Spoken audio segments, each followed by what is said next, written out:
Writers, After Hours. Afshan Lodhi is a bold creative determined to focus on joy in a world that still oppresses us in so many ways. Poet, script and playwright, Afshan's work has been performed and translated around the world. She took her one-woman show, How to Eat Mangoes, to Washington, D.C. in 2022. An honest and fun guest, Afshan started by telling me about the first novel she wrote as a teenager. So it was like 40,000 words, I think, of absolute trash. Again, based on some of my teachers, based on real life experiences. Actually, I wrote two novels. One of them was based on my teachers, and then one of them was based on my own life experiences. Mm-hmm. And then I converted that into a stage play, which then got on the Muslim Playwrights competition at Royal Exchange Theatre. And that's where I truly, I think, began and really thought, oh, okay, I could do this properly. And and then I think they did a rehearsed reading of it with some actors. Afshan was one of the actors that was performing from Harry Potter, so that was quite fun for me. And I think from there I sort of really kind of started applying properly for programmes and diversity schemes and getting involved with it that way. Nice. And were there playwrights or television shows that kind of you were looking to, like, that inspired you? Yeah, there were quite a few shows that inspired me growing up. The play that I remember really distinctly is Simon Stevens' Punk Rock, because it was the first play that I saw at the Royal Exchange Theatre, and midway through the play, one of the characters, who's a young student, holds a gun up to his classmate and he wheezes himself, he just pisses himself. And I remember watching it as a young person and being like, what? Like, is that possible? Like, how do you do that? Like, and, trying to think of the mechanics of it. And there was just so much magic in that moment of like fear and intensity and also like humour, but also kind of like dark humour because he's holding a gun up to somebody else. That I think in my writing, I've been trying to recreate that element, that moment of like magic. And then TV wise, I remember watching the show Brits with Riz Ahmed. This is like, oh my God, like early 2000s. And I remember being like, oh no, my novel is very similar to this idea, and being really irritated that I hadn't published the novel as like a 16-year-old and being like really offended that like the BBC, I think it was BBC, had like put this show out that was basically my idea, and obviously they'd copied it. But I think growing up, like, I was really influenced by a lot of South Asian poets and writers and musicians, watching Bollywood, growing up watching Indian TV dramas were really like, that was the thing that got me through life. And I think in some way, shape or form, I've always been trying to recreate the magic that I got from seeing those shows and reading those materials. Nice.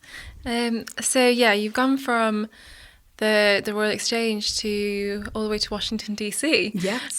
With your show How to Eat Mangoes. How did that come about, and how was the experience?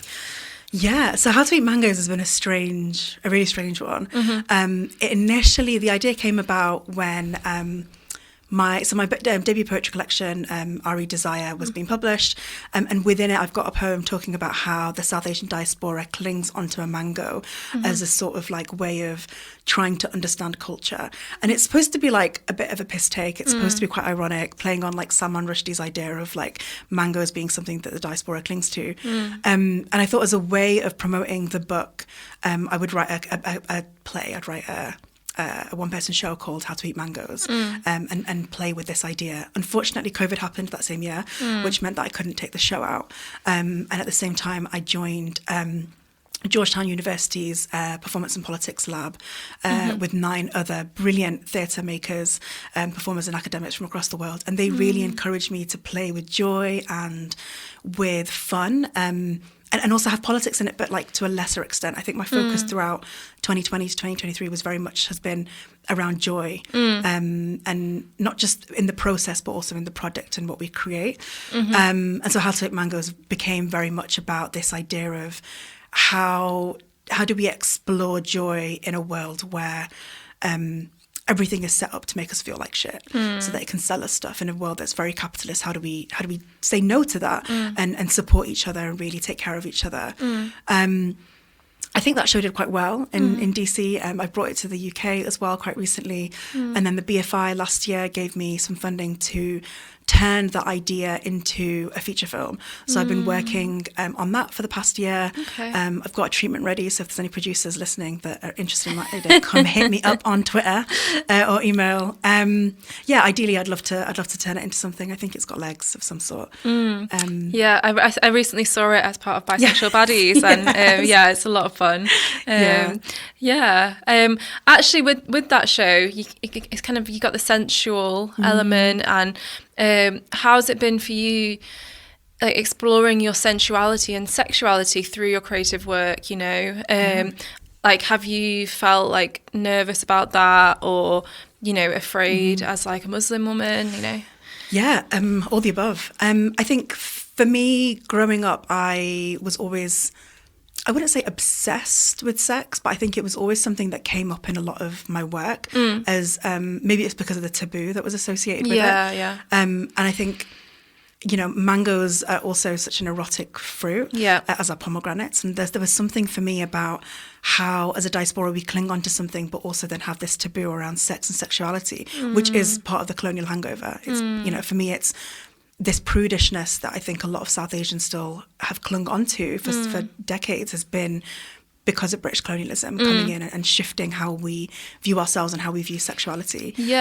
So part of sort of taking ownership of sensuality, sexuality, eroticism has been a sort of like F you to colonialism and like decolonizing myself within that process. Like my mum, bless her, like she read some of my early work and was like, why do you keep writing about sex? Like maybe write about like me or something that's kind of fun. And I've done poetry around my mum and written work that's very much like, wholesome and family. But I think I always keep coming back to this innate idea that, and I think it was Oscar Wilde quote, that everything in the world is about sex apart from sex, which is about power. And just kind of like feeding back to that and reclaiming something that I think is taken away and from a lot of South Asian women particularly. Yeah, great, yeah. So because there are many still kind of like, oppressions that we as writers of colour still experience, one of them, one topic of that being sexuality and sensuality. So like what advice would you give to like an emerging writer who kind of wants to explore these topics but kind of feels scared, feels shame even about wanting to write about those things? It's a really hard thing to try and grapple with, especially when you're coming out as a new writer or emerging as a writer, particularly because I think and things are shifting a little bit society-wise, but so much of the writing industry is about the white gaze and about how the white Western capitalist publishers or industry views you as a woman of colour or a South Asian woman or a Muslim woman. And often we fall into stereotypes. So either we desexualize ourselves and play into this submissive Muslim woman, South Asian woman trope, or in order to like counter that, to counter the stereotype, we hypersexualize ourselves and almost like play into the white gaze and exoticize ourselves in that way. And I think so long as we're aware of both of those sides and really understanding of why we're creating the stuff that we're creating, that's something that's helped me. Early on in my career, I used to write under a pseudonym. So a lot of my queer stuff, a lot of my stuff that was very much centering the erotic and centering the sexual identities were under a different name. And I've used 2 different names in the past. And that was a way for me to...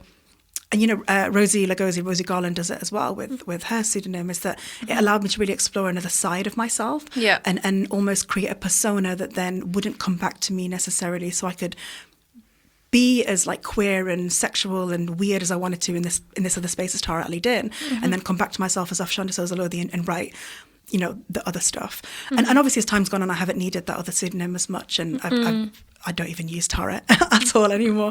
But, it was nice that I had the opportunity to do that and not have to like completely out myself in every situation, but have another identity that could take the criticism, I guess, from people if there was any.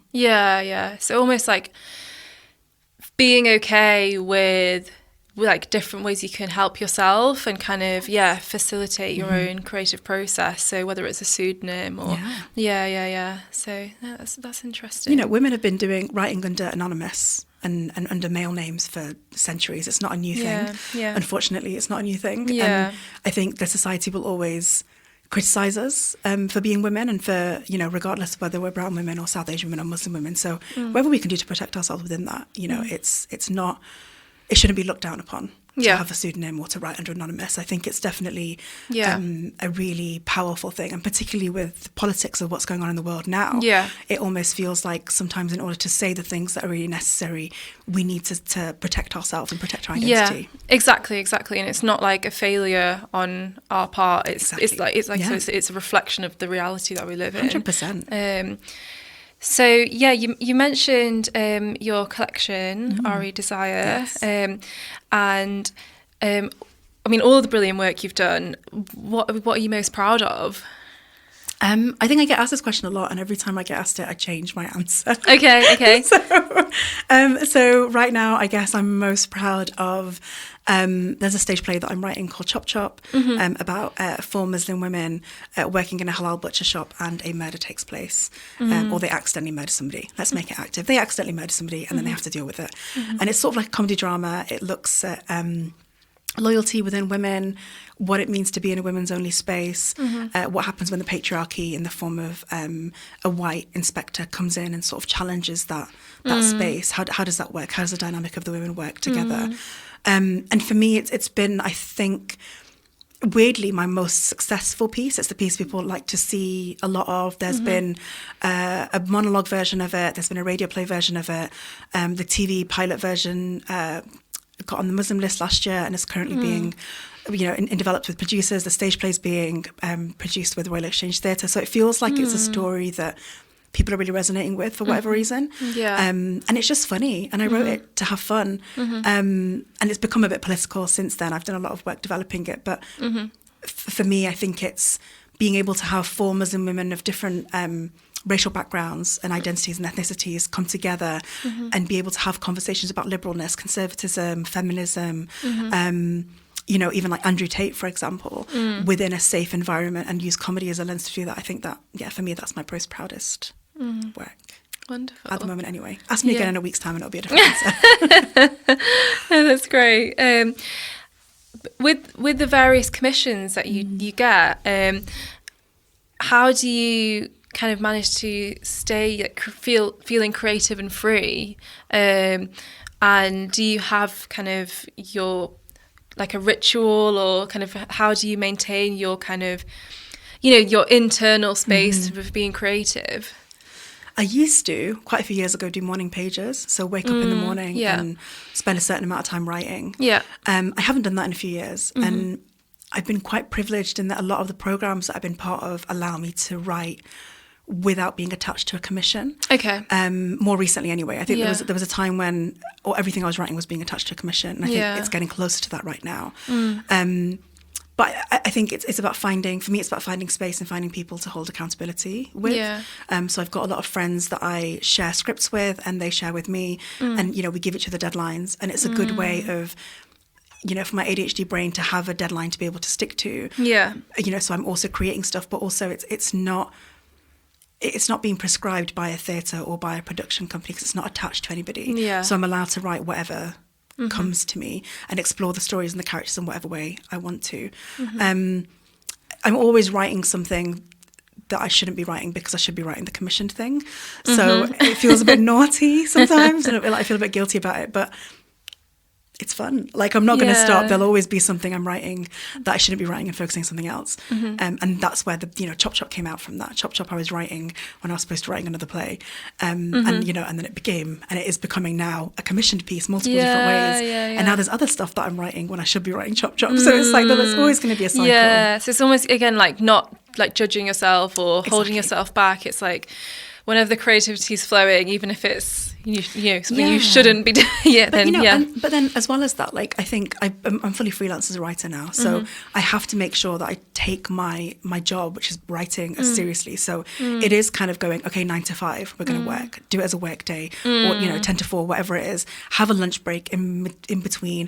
Take days off, and really treat it as if I was due to go to an office. And I think sometimes we rely on this.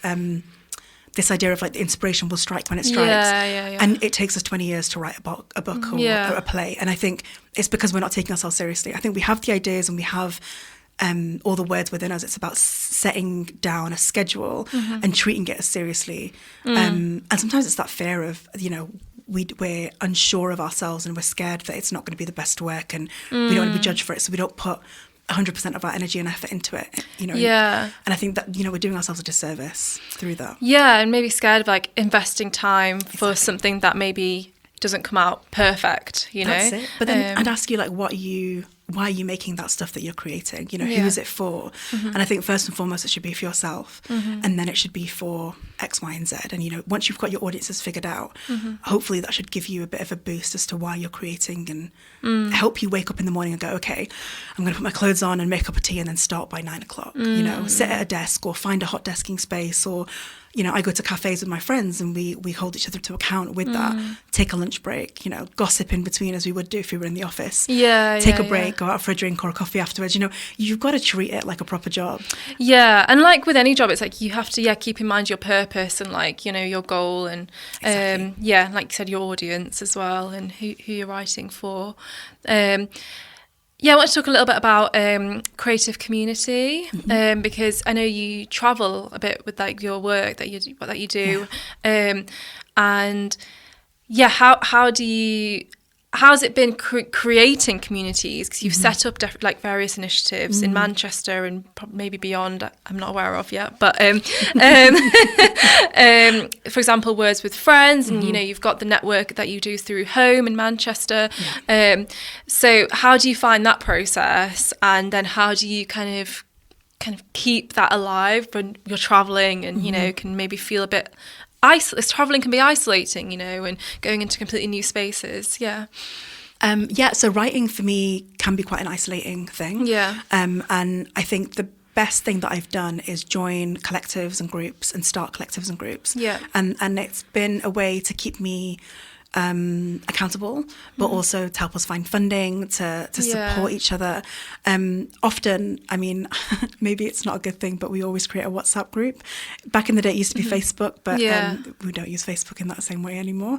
So it's WhatsApp groups now that we create. And I've got groups from like, Tamasha, which was like, 2016, 2017, and we're still in communication with each other and sharing our opportunities and talking about the good things that we're in. And for me, the reason that I write is for community, is to not feel so alone in the world and to help other people not feel so alone. So the creation of groups and networks feels really, really important, even if I'm going and I'm not writing in those spaces, but I'm talking about writing or being with people who can support me and send me opportunities, or I can send them opportunities. It's all fulfilling, and it's all feeding into my creative engine in my brain. And I think sometimes we discount that as a thing, and we kind of go, oh, you're socializing. But I think as a writer, I need to be socializing. I need to be meeting people, because those are the people that are eventually going to make their way in some way, shape or form as characters or stories into the stuff that I'm writing. Because I want my work to be reflective of people that exist right now. And probably makes the process of writing more dynamic, Exactly. So that you're not just, you get that motivation, you're spurred on by knowing there's other people doing it, and that you can then potentially go and share and get feedback from. Well, and a lot of my work is co-written. I've got 5 projects, I think, that are collaborative projects with other writers, and all those writers I've met through different streams and programs. One person I met on a podcast, and we hit it off, and I was like, great, let's write a show together. And we've written one show together, and we're starting a second show. Nice. And for me, there's always, collaboration is really key in everything that I do, whether it's writing or working in an office. I think there's something really powerful about people coming together and bringing their ideas in, and then us working out a way forward collectively and collaboratively. So I'll always be doing that. And I think being part of networks, and if those networks don't exist, creating my own network until they do exist and they become mainstream is the way forward. Me and Adam in 2010, 2012. So Adam Lowe? Adam Lowe, yes. Created Young Enigma, which was a group for young LGBT writers in Manchester and in the North specifically.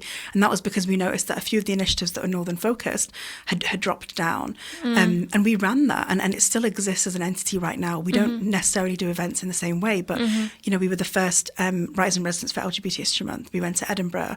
We did a lot of performances across the North and also in the UK. And I think for me, it was about creating a network and a safe space for people, A, to talk about their work, regardless of without having to address their identity in that way, if they didn't want to. And B was an access to get funding for us. And though that group doesn't exist in that way, there's been friendships and networks that we've built. And then since then, thankfully, there've been lots more networks and opportunities that have opened up for young queer writers. So we don't need Young Enigma in that same way. It's not a necessity. What is needed maybe now is one particularly for writers of colour, for queer writers of colour, for example, maybe a networking space. But and thankfully, one of the good things out of COVID has been that this move to online means that things are a bit more accessible for us. So there probably are queer writer of colour networks that can exist online and that have been existing. I know Commonwealth does a book group as well. So there's different initiatives and stuff coming out now. So my work isn't needed in that way. And I'm not saying that I helped create those, but there's something about, if there isn't one existing, we kind of gone, right, let's just put it together and do it ourselves, try and find some money or find a venue that can give us a free hire space until we can find money or until we can find other ways to support ourselves. So it kind of sounds like it doesn't need to be something complicated. It's just you have the idea and you just need one person to agree to help you, and if you sense that there's like a need or an interest in that, then, because it can be daunting, like, I'm going to set up my own group, I'm going to set up things, but it's how you're describing it, I'm like, actually it doesn't need to be that.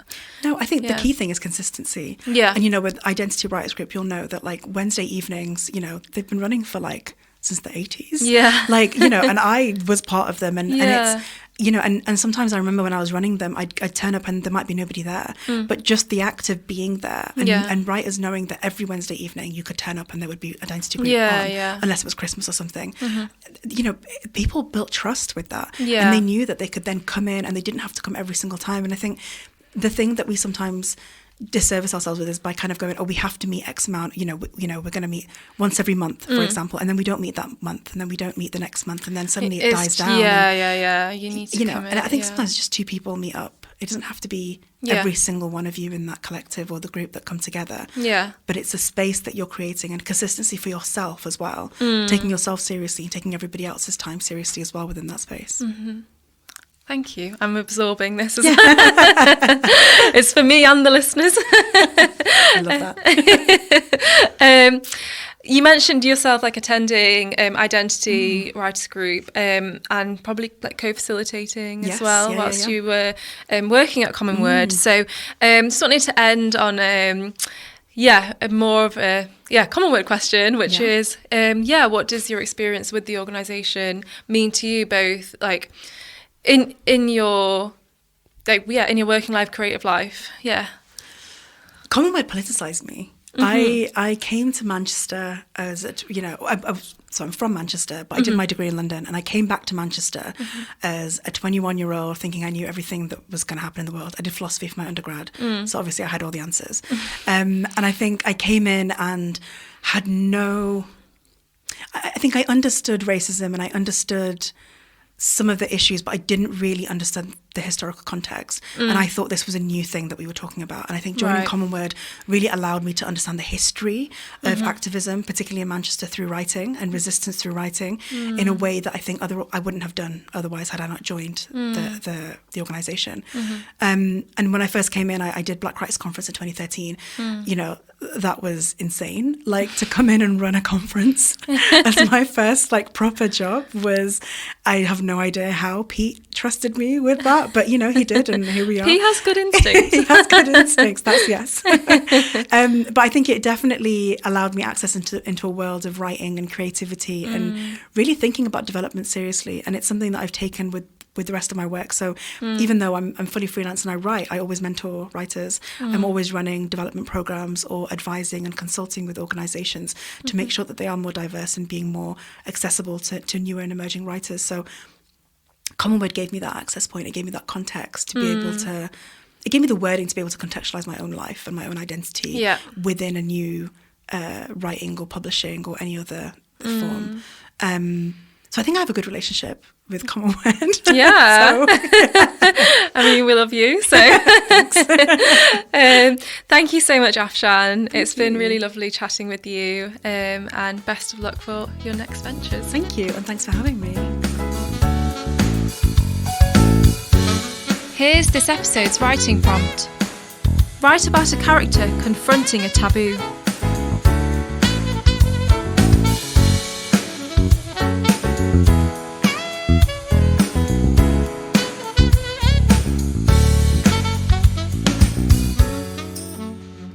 This is a Culture Word production. Thank you to our funders, The Space and Arts Council England. Recorded at Silver Lining Music Studio.